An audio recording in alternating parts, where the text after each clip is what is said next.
E hoje o Metrópolis entrevista o cantor e compositor, intelectual, escritor, ele é tanta coisa, né? Lobão. Oi, Lobão. Ô, Raquel, tudo bem? Tudo bem? Boa noite, bom dia, boa tarde para todo mundo que está nos assistindo aí. Tudo jóia? Prazer te receber, hein? Prazer todo meu. Primeira entrevista rock and roll aqui no Metrópolis. Isso é um marco importantíssimo.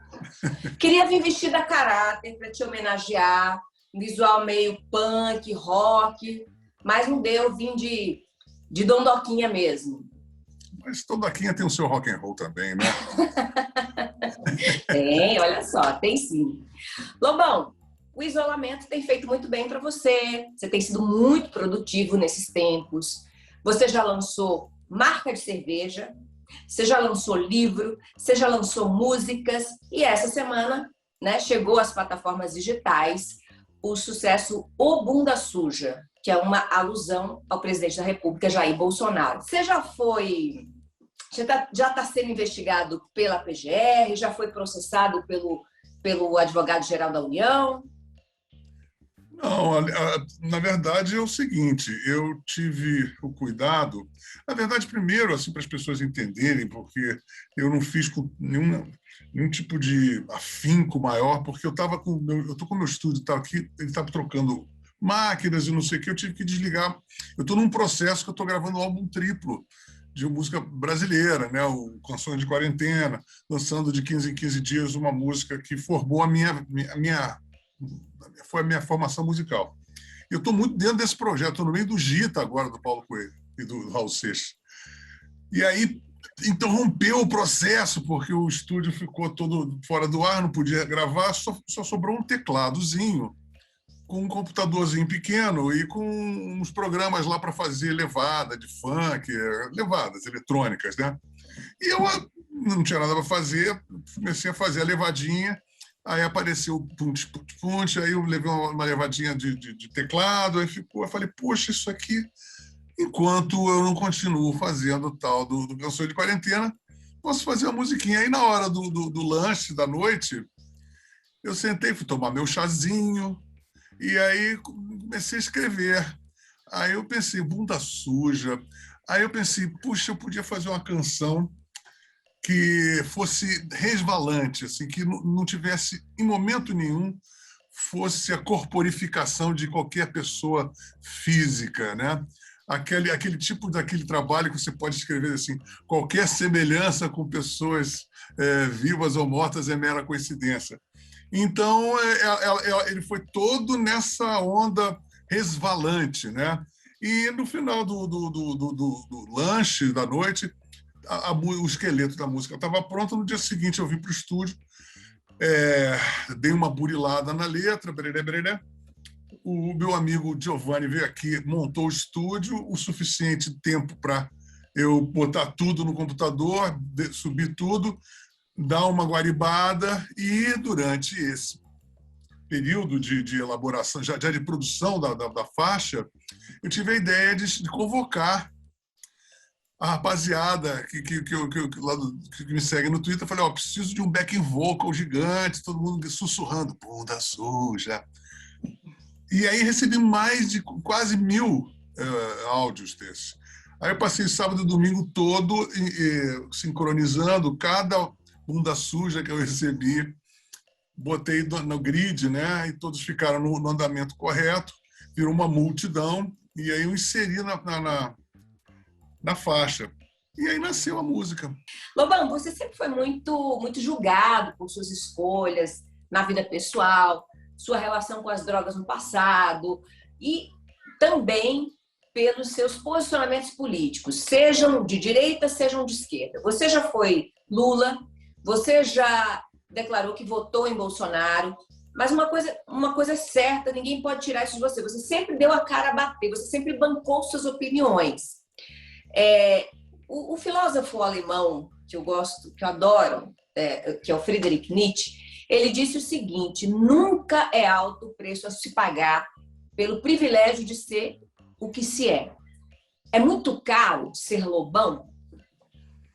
Olha, é muito caro no sentido que é muito querido. Eu adoro ser eu, sabe?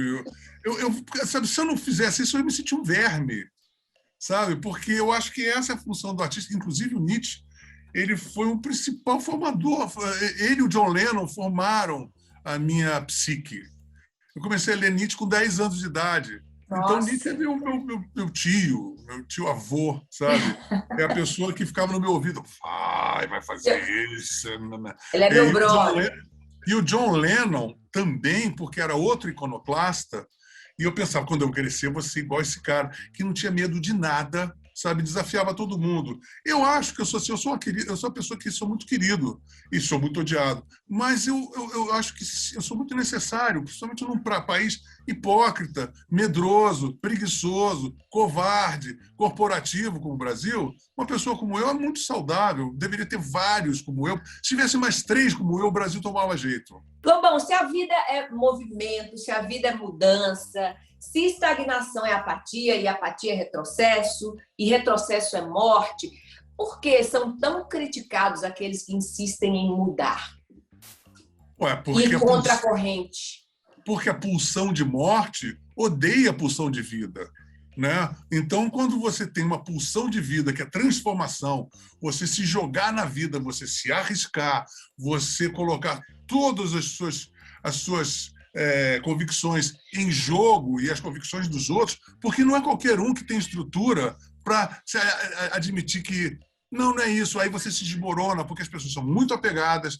Então, se você, por exemplo, para um lulista, se você dizer que o Lula é um canalha, aí o cara é uma coisa que dizer para uma criança que Papai Noel não existe, ele se desmorona e não é mais nada, porque a essência dele é acreditar naquela mentira.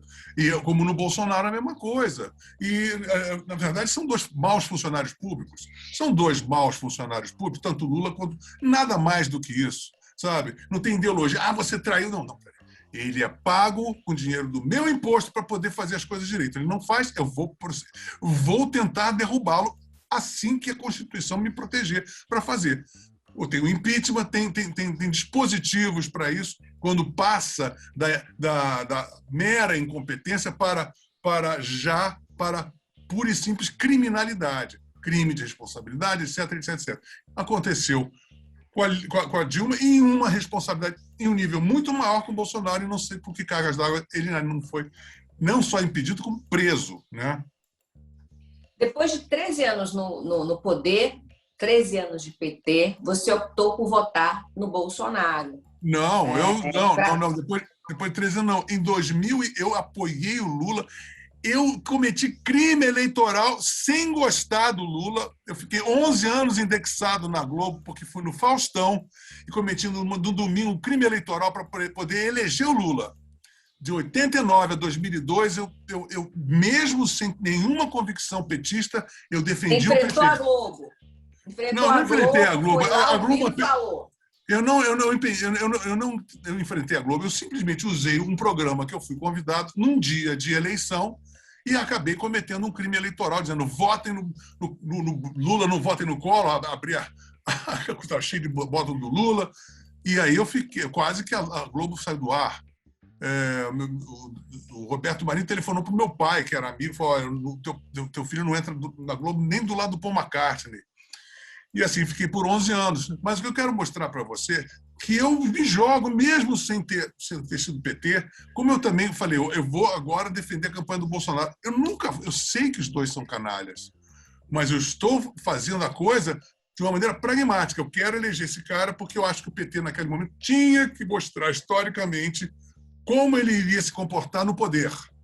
Certo, Foi uma porcaria. Aí, a partir do Mensalão, em 2005, eu fiz um movimento Peidei, mas não fui eu. E ali comecei a detonar o PT. Então, foi em 2005. Então, eu estou detonando o PT desde 2005. Então, não é uma coisa que eu vim de última hora, não. Eu sou o arqui-inimigo do PT desde 2005. Né? Certo, mas então, aí, para o PT não voltar ao poder, você achou-se na responsabilidade de votar no Bolsonaro. Aí eu te pergunto, logo depois que o Bolsonaro assumiu, você se tornou um dos maiores críticos do presidente. Quando é que a ficha caiu? eu pergunto, não era óbvio, mesmo antes da campanha, que Bolsonaro faria o que de fato está fazendo com o Brasil, que ele seria tão nocivo ao país? Você não conseguiu ler os sinais ou você votou no Não, eu Bolsonaro mesmo sabia que eu sabendo estava com desse quem eu risco? estava lidando. Agora, eu achava o seguinte: havia uma chance remota. Eu sabia que ele era. Agora, havia informações de que, por exemplo, os intelectuais militares iriam tomar conta, não iam deixar ele se expandir. Existia também a facção liberal que ia privatizar. Então, o que, na verdade, a gente tinha como mapa do apoio ao Bolsonaro deixava só uns 10, 15% dessa facção mais fanática, que agora é a preponderante. Não que eu achasse que aquilo não pudesse de maneira nenhuma acontecer. Eu falei assim, é a hora de experimentar, porque nós já estamos desde de 85, desde que terminou a ditadura militar, que a direita não voltava no poder. E da mesma maneira que eu pensei que o PT tinha que ter uma experiência de poder, eu pensei, ou mal ou bem, essa direita toda misturada, ela tem que ter uma chance de mostrar alguma coisa, porque a esquerda, além de estar completamente erodida, seria moralmente um baque talvez mais sério até do que o Bolsonaro, que depois de um presidente impedido da Dilma, você chegar e sem transição, eleger um candidato do PT. Sendo esse candidato o pior prefeito de São Paulo, que foi o Haddad, que ia lá consultar o Lula na prisão, que é uma situação ridícula. Né? Então, nós só tínhamos, inclusive, essa eleição era plebiscitária, desde o primeiro turno. Ou você, naquele momento, se você quisesse ser pragmático, ou você votava no Bolsonaro ou no Haddad. Os outros estavam fora de questão, desde o primeiro turno. Ninguém saiu bem nos debates, não tinha opção de votar no Ciro ou no qualquer que fosse. Então é isso. Meirelles. A gente tinha muita gente, né? Do espectro da direita ao espectro Álvaro da Dias, esquerda, mas a gente tinha muitos candidatos. todos estavam aquela caretice, aquele marqueteiro fazendo aquela imagem, ninguém queria mais saber daquilo. E nem aquilo iria colar. E eles não decolaram. Nas vésperas do primeiro turno, estavam completamente desmoralizados. Ou era Bolsonaro ou Haddad. Não tinha como você votar no Álvaro Dias e achar que depois do segundo turno, não, porque o Haddad podia ganhar no primeiro turno. Né? Foi a decisão salomônica. Era uma decisão salomônica, exatamente. Eu falei, bom, então eu vou votar no Bolsonaro, porque, primeiro de tudo, não historicamente seria muito nocivo moralmente a gente ter um PT, porque ele ser atestado de sem vergonha, depois de toda a miséria que o PT fez, toda a roubalheira que o PT fez, ser agraciado com uma eleição, eu não sei, se as pessoas perceberem, eu não sei o que seria pior. Você acha que a gente estaria tão mal com o PT quanto a gente está com o Bolsonaro? Talvez a gente tivesse uma assessoria melhor em termos... Não sei, porque, na verdade, você pensa bem, o PT deixou o Brasil sem hospitais, todos falidos. Na época da Copa do Mundo, as pessoas morriam nos hospitais, os hospitais acabaram, né? Faliram. Então, a gente não pode chegar e ter uma memória, tendo uma memória, achar que o PT ia sair melhor do que o Bolsonaro, muito pelo contrário. Lobão, muitos militantes do PT e da esquerda em geral ainda culpam os liberais de direita pela eleição de Bolsonaro. Aliás, por ter criado o Bolsonaro. Né? Esse pessoal da extrema, da parte mais radical da esquerda ainda culpa o liberal de direita por ter criado o Bolsonaro. Mas você disse, certa vez numa entrevista, que o PT é quem gestou o Bolsonaro. Sim. Afinal de contas, de quem é o bebê de Rosemary? Olha, com toda certeza... Quem é o pai desse filho? Com toda certeza foi o PT. Porque jamais... olha, quem inventou militância, quem inventou a perseguição política nos últimos tempos, quem dividiu o país entre eles e nós foi o PT. Né? As elites, né? O discurso do Lula. Quando o Brasil começou a vivenciar o ódio entre iguais, né? Você para a rua, fascista, lulista, isso tudo começou a acontecer com o quê? Com o PT, com Lula. Né? Então, essas facções, a incompetência, a roubalheira, a militância fanática do PT. Eu posso falar porque eu comecei com uma oposição super saudável, conhecia todo mundo, eu era amigo das pessoas. Eu só fui tratado legal com o pessoal do MST, que quando, mesmo eu atacando todo mundo, a gente aparecia no aeroporto, se abraçava, todo mundo sabendo que estava cada um no seu lado. Exceto isso, as pessoas que queriam me destruir, fizeram coisas horrorosas, não só comigo, com milhões de pessoas, né? Você também foi outra. Então, assim, a militância era odiosa, intransigência. O que aconteceu, esse ódio, essa incompetência, essa roubalheira, essa ideologização de tudo na narrativa do dia a dia, foi criando um reduto de pessoas com muita raiva do PT. Lobão, você acredita em terceira via ou não há vida política fora desse looping direita, esquerda, direita, esquerda, direita, esquerda? Olha, a gente tem que sair desse looping, né? A gente começou nesse looping em 64, né? Quando foi comunismo contra o anticomunista. E, a partir dali, formaram-se essas duas castas e elas se alternaram no poder. A casta da direita ficou de 64 a 85. Saiu desmoralizada e, de 85, tudo pelo social, desde o Sarney até agora, foi uma esquerda, cada um com uma sua nuance. Mas é assim, agora nós temos que ter uma terceira via. É necessário, é vital, porque uma coisa é certa, populismo não pode, tem que acabar o populismo, porque nós estamos com um looping de populismo. Ou é populismo de direita ou populismo de esquerda. Não. E chega de ter a figura do... Eu quero muito imaginar que o Brasil possa ter uma figura de um presidente discreto, que não saia, que não faça firula, que seja instruído e que seja honesto e que seja um funcionário público que gerencie. Nós precisamos de fazer uma reforma tributária, precisamos de fazer a reforma da Previdência. Vamos fazer obras, vamos fazer construções, vamos guardar a floresta, os índios, vamos fazer um welfare social. Tudo isso tem que ser feito com um cara eficiente, não com ideologia. Exatamente. Você é um cara que sempre dá a cara a bater, já falei isso. O que você acha dos artistas que não se posicionam, nem mesmo diante de uma pandemia que já matou quase 500 mil de brasileiros?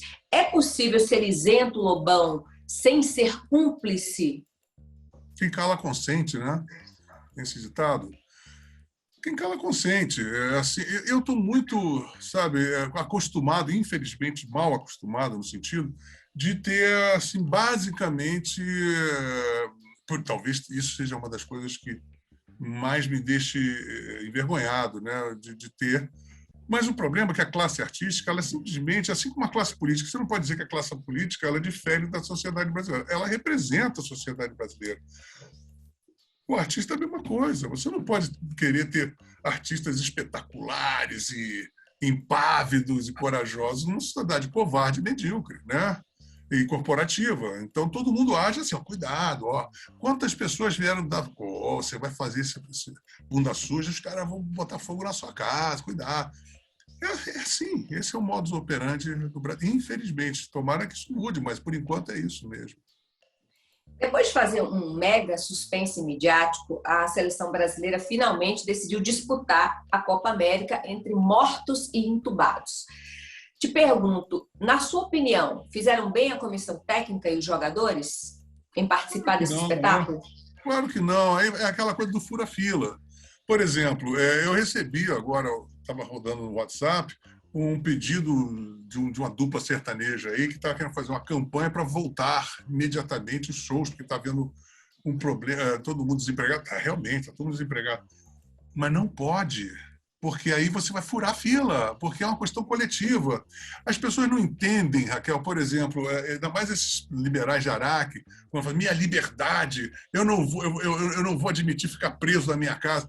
Imagina só se a gente estivesse em Londres, em 1942, os bombardeios, Winston Churchill falou assim, ninguém sai de casa, todo mundo vai para o porão, para o underground, para o bunker, porque senão vai cair uma bomba na cabeça. Aí vem um liberal e fala assim, não, eu quero cantar Singing in the Rain no meio da praça lá de Londres, porque eu sou um homem livre, lá caiu bomba na cabeça. É a mesma coisa, as suas liberdades ficam restringidas quando você tem uma crise coletiva, um desastre, uma catástrofe, uma guerra, uma pandemia.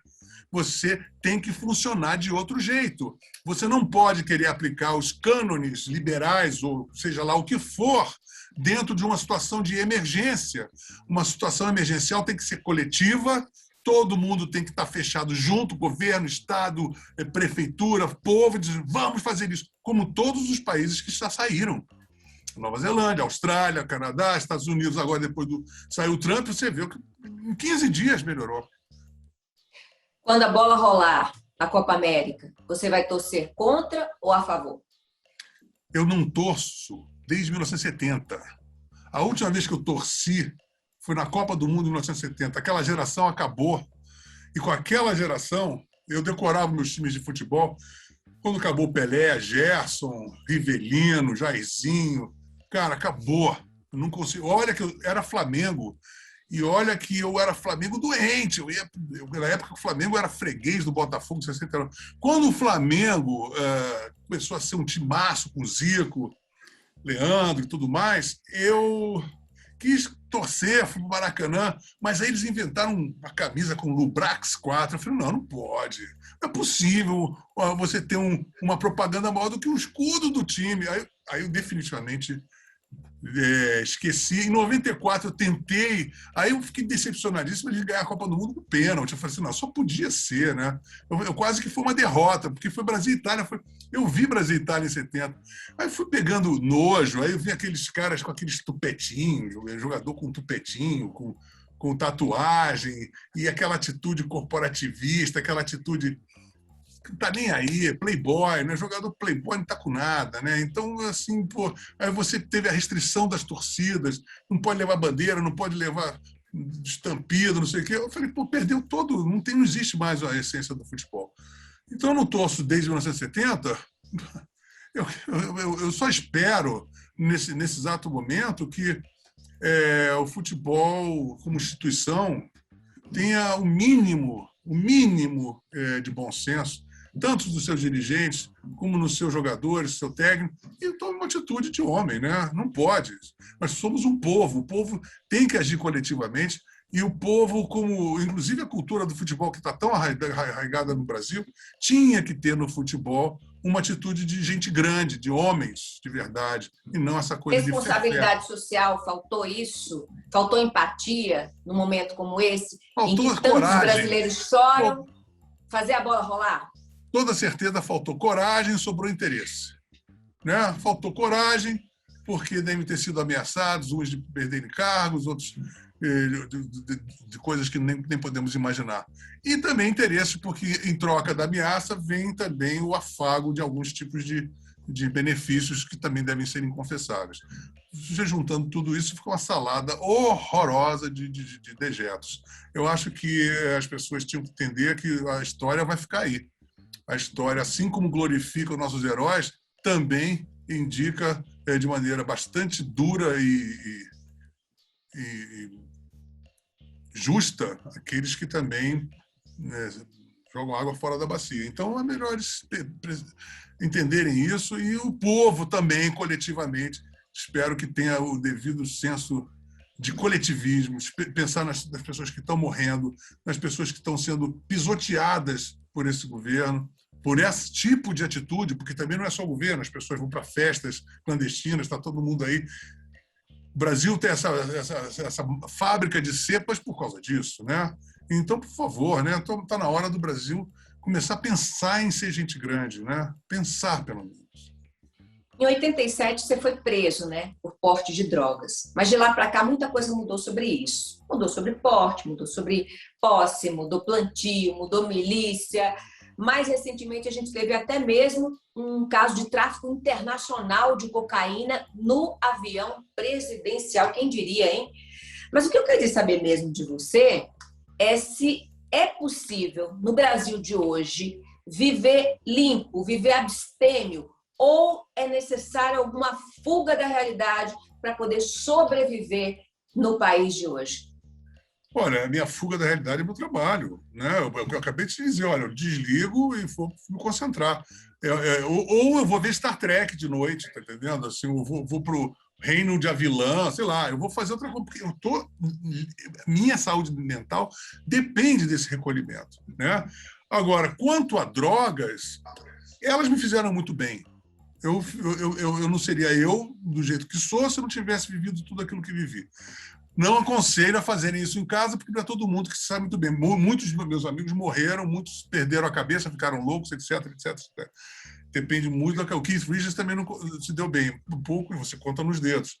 Então, o que eu quero dizer é o seguinte: droga é uma coisa perigosa, realmente. Agora, o escape à realidade, você tentando administrar, é necessário, porque é como limpar o seu HD. Você não pode ficar se contaminando o tempo todo com realidade, senão você morre de falta de motivação. Você tem que se nutrir de motivação, de silêncio interior, né? Você precisa de ter um silêncio para limpar a tua cabeça e para ter discernimento do que você vai fazer.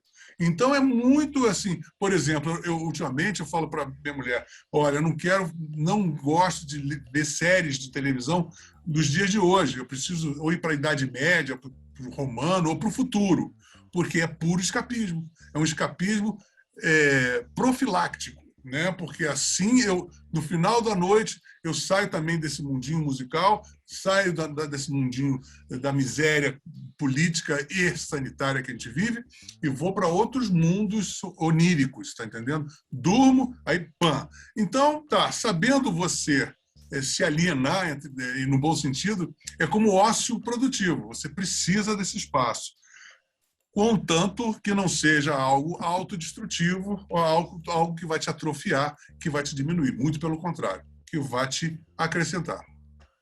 O fato de você ser um lobo solitário, você já disse que é uma pessoa muito fechada, né? Um ermitão, isso te ajudou, tem te ajudado a lidar melhor com a pandemia, ou com a solitude, esse retiro da pandemia, ou você também tem altos e baixos, com ansiedade, depressão, apatia, como nós, mortais? Não, graças a Deus eu sou um poço de entusiasmo. Eu acordo, inclusive minha mulher já fala assim, você acorda numa felicidade insuportável. Ela já acorda Você não é normal. Você não é normal. Eu não acredito em pessoas assim. Larali, eu já saio entusiante por aí e sou muito motivado. Sabe por quê? Eu cultivo muito o aspecto de ser motivado. Eu me motivo. Então, eu me dou tarefas. Eu vou ter que ler aquele livro. Aí, aquele livro é legal pra caramba. Quando eu chegar de noite, eu vou lendo Pax Romana, tô adorando. Então, hoje de noite eu vou ter Pax Romana. Aí eu vou ficar com a minha mulher, vou fazer a cozinha. Que legal. Depois vamos ver Star Trek juntinhos. Então, tudo isso me motiva, sabe? Hoje de manhã eu vou tocar o baixo. Que legal, contrabaixo. Lambo, contrabaixo. Então, eu sou assim, adoro minhas gatas queridas, e eu adoro. A minha sogra vem morar com a gente, estou felicíssimo que a mãe da Regina está aqui. Então, tudo isso são pequenas coisas da vida que vão me dando motivação, e isso é o meu combustível, sabe? E graças a Deus, olha, eu fui uma pessoa que, através de traumas familiares, eu vi minha mãe se matando, meu pai se matando, eu passei muitos anos assim, com um acesso de depressão profunda. Mas, olha, já vai fazer uns 10 anos que eu eliminei esses altos e baixos. Na verdade, vai fazer 20 anos, desde que as gatinhas entraram na minha vida, os gatinhos. Aquilo deu uma equilibrada na minha cabeça, eu percebi que a vida é desfrutar, a felicidade é desfrutar as coisas que você tem a seu dispor, sabe? As pequenininhas coisas. Então, aquilo foi me dando uma alegria, uma felicidade que, desde então, eu sou um parque de diversões de mim mesmo. Assim, se eu quero ficar feliz, é só olhar para dentro. Mas, além do Bunda Suja, você lançou Canções de Quarentena, uma coletânea de músicas que inspiraram na sua trajetória como músico, como artista. Entre essas músicas, há uma canção do Caetano Veloso, Terra. Caetano, que você criticou naquele seu livro. Nesse caso, eu pensei em gravar Terra, mas acabei gravando uma outra do Caetano, com parceria do Gil, que Você Não Entende Nada. É aquela, eu quero Botafogo nesse apartamento, eu quero ir embora, eu quero dar o fora. Essa já está gravada. E quero que você venha comigo todo dia, né? Essa música eu gravei porque eu achei que também era uma música bem quarentênica, né? Você está dentro do apartamento, aquela rotina, etc e tal. É uma música que eu adoro também. E essa Mas isso coisa... é um aceno, uma reconciliação com o Gil, com o Caetano, que foram Não, criticados não tem... no Sabe Guia o que é? Politicamente Incorreto? Como eu gravei também da Dolores Duran, eu digo, a gente briga de tantas coisas. Sabe? Assim, a gente é colega, a gente é amigo de briga, sabe? A gente tem discordâncias, sabe? As pessoas têm que entender isso, que é um jogo... Eu gravei o Chico Buarque, gravei outra pessoa que eu sempre critiquei muito, mas também amo, porque eu gravei Um Pedaço de Mim, Uma Metade Amputada de Mim, que é uma música que sempre me fez chorar, sabe? E eu fiz com todo amor, todo carinho. E o meu intuito de gravar também o Canções de Quarentena é o desprezo que esse governo está tendo pela arte. Quando morreu Aldir Blanc, foi a gota d'água para que eu entrasse numa... Eu vou gravar toda a música popular brasileira que eu puder. Eu gravei Newton César, aquele Receba as flores que lhe dou, em cada flor... Sabe? Gravei Benito de Paula, né? Gravei Toquinho Vinícius, gravei Zé Aborrai de Ramalho, Zé Ramalho. Eu amei essa Fagner. versão de Aborrai. Ficou linda. Você fez as pazes com a MPB, com Canções de Quarentena, ou foi só uma recaída saudosista do Lobão? Não, não é uma recaída saudosista, nem as pazes, porque eu sou a MPB. E eu quero mostrar, de uma forma ou de outra, que eu também tenho muita moral de criticar, porque eu tenho conhecimento profundo, na medida que eu gravo todos esses sucessos com muita pertinência e com muita propriedade. Então, chega assim, eu não mudei absolutamente nada minhas convicções, mas quero mostrar que eu também amo. Essa MPB faz parte do meu DNA, sabe? E também para ensinar para o grande público brasileiro como se comportar democraticamente, sabe? Por exemplo, eu fui o primeiro a defender o Caetano quando começaram a chamar ele de pedófilo, porque está errado. Não se faz isso com uma pessoa. E por mais que eu discorde do Caetano, ele é um ser humano, uma pessoa não pode, ele não tem isso, ele não tem, as pessoas não têm esse direito de fazer isso com ele, né? Então, por mais que eu esteja brigando com ele, eu paro de brigar com ele e vou defender ele. Então, é esse tipo de dinâmica que eu quero que as pessoas entendam. E não é porque eu viro a casaca, é porque as pessoas são muito estúpidas nesse sentido, entendeu? E gravar Aldir Blanc, aquela música Amigo é para essas coisas, eu encontrava com ele e sacaneava. Pô, que bode essa sua música. Salve! Como é que... Vou gravar ela com o Nazi. Tá? Ele brincava, você é um roqueiro, não sei o quê, mas a gente se gostava, sabe? Eu amo o Paulinho da Viola. O Paulinho da Viola eu era meu vizinho. Eu, quando terminava um disco, eu ia pedir para ele, ele ouvia todos. Olha, essa aqui faz isso. Sabe, a gente é amigo. O pai do Paulinho, o Paulo César, que era o violonista do Época de Ouro, eles gravaram Chorando no Campo. Eu era amigo do meu filho do Nelson Sargento, toquei na bateria da Mangueira. Então, as pessoas têm que parar de ter essa mania de compartimentar. Você é roqueiro, você é MPB. Não, eu sou MPB. Gravei Cais, do Milton Nascimento, gravei O Trem Azul, do Lobos, são músicas que fizeram parte da minha vida. E reiterando todo esse amor que eu fiz, estou fazendo esse disco, mostrar que eu tenho o meu DNA ali. E se eu estou falando, porque eu também as pessoas esquecem que eu sou o maior crítico do rock. Quem falou mais mal do rock and roll no Brasil fui eu. Então, porque eu sou crítico, porque eu sou o meu maior crítico. Eu só cresço porque eu me critico. Então, eu não vou deixar de criticar quem quer que seja, porque, afinal de contas, eu sou um homem livre. Então, é uma maneira um statement da minha parte, de poder, com o meu amor, poder mostrar e localizar a minha posição através de um trabalho muito amoroso e mostrar que eu sei do que eu estou falando. E se eu estou criticando, é porque eu também estou sabendo. E se eu estou cantando, é porque eu também estou amando. E é verdade que você tem uma treta com os metaleiros desde o Rock in Rio de 91? Quando você estava cantando Vida Louca Vida?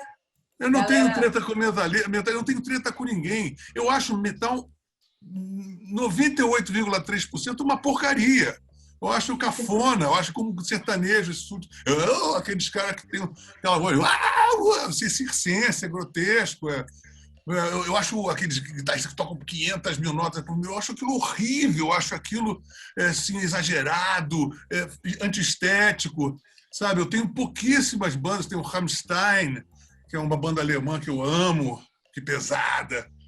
E não eu não gosto do Iron Maiden. Por exemplo, o Iron Por que Maiden. você não gosta do Iron Maiden? Eu acho pessoas Cara? queridas, eu acho cafonérrimo. Eu acho aquele monstro, aqueles caras tocando a guitarra, fazendo assim, os três assim. Eu acho aquilo é o O contrário do que. Headbanger. Sabe o que é assim, por exemplo, é o contrário do que é o Rolling Stones, é o contrário do que é o David Bowie, é o contrário do que é o T-Rex, que são os Beatles. Porque rock and roll tem que ser fino, tem que ter elegância, o Lou Reed, sabe? Velvet Underground. É outra parada, The Doors, sabe? Pô, pessoas, Frank Zappa, sabe? Agora não é essa coisa chulé, vagabunda, sabe? Que não tem nenhum tipo de... O B.B. King falava assim, enquanto esses metaleiros tocam 100 notas, eu toco uma. Pim, sabe? Eu não gosto. Agora, é um direito. Porque eu gostava, aí sim, eu sempre gostei do que fundou o heavy metal. Por exemplo, o Ozzy Osbourne não se permite dizer que ele é heavy metal. Ele diz, eu faço hard rock. Led Zeppelin é hard rock. Black Sabbath é hard rock. Né? Deep Purple é hard rock. Eu gosto de metal, de rock pesado. Mas não gosto de metal pesado, heavy metal porque é cafona, é careta, é escatológico, é bobo, sabe? Agora, eu tenho o direito de achar, porque eu gosto de rock and roll, tenho conhecimento profundo de rock and roll, e heavy metal, para mim, é um rock de terceira, porque Qual o não tem metal arte. que entra na sua playlist, então? Sepultura é uma banda do mundo de metal. O Sepultura, eu acho, a melhor banda do mundo. O Rammstein e só. Para terminar, Lobão, você completou 63 primaveras, está caminhando para mais uma primavera. Chegando nessa idade, você diria para a gente que ainda é melhor viver 10 anos a 1000 ou é melhor ir mais devagar, 1000 anos a 10? Não, tanto é que minha biografia é 50 anos a 1000, o adendo dela é 60 anos a 1000 e eu estou quebrando paradigmas. O rock and roll quebrou paradigmas da potência junto com a sabedoria. Os primeiros passos foram dados pelos Rolling Stones, que eles desde os 40 anos, o roqueiro quarentão, roqueiro cinquentão, roqueiro sessentão, já tem roqueiro com 80 anos e trabalhando aí. Então é isso, você tem que estar a 1000 e não ter menor pudor de desfrutar dessa energia poderosa, porque isso o rock and roll me deu. Talvez eu tenha isso de sobra, graças a Deus, comigo. Mas é isso, essa energia não some. E se você consegue conjugar essa energia possante com toda a sua experiência que você vem adquirindo, a velhice vira uma maravilha. Lobão, que delícia de bate-papo. Vou encerrar porque o nosso tempo já acabou. Mas a gente ficaria aqui um tempão falando. Mas foi um papo até bastante filosofólico e grande, né? Né? Bacana, né? Bacana. Entrevistado bom demais. Maravilhoso. Raquel, adorei. Quero agradecer a você, o Metrópole, a todo mundo que está nos assistindo e rezar, não só rezar, mas agir, né? Vamos agir. Agir para que o Brasil se torne aquilo que a gente sonha. Um beijo, querido. Obrigada. Beijão, Raquel. Bye, bye. E o Metrópolis Entrevista fica por aqui. Eu vejo vocês numa próxima oportunidade. Tchau.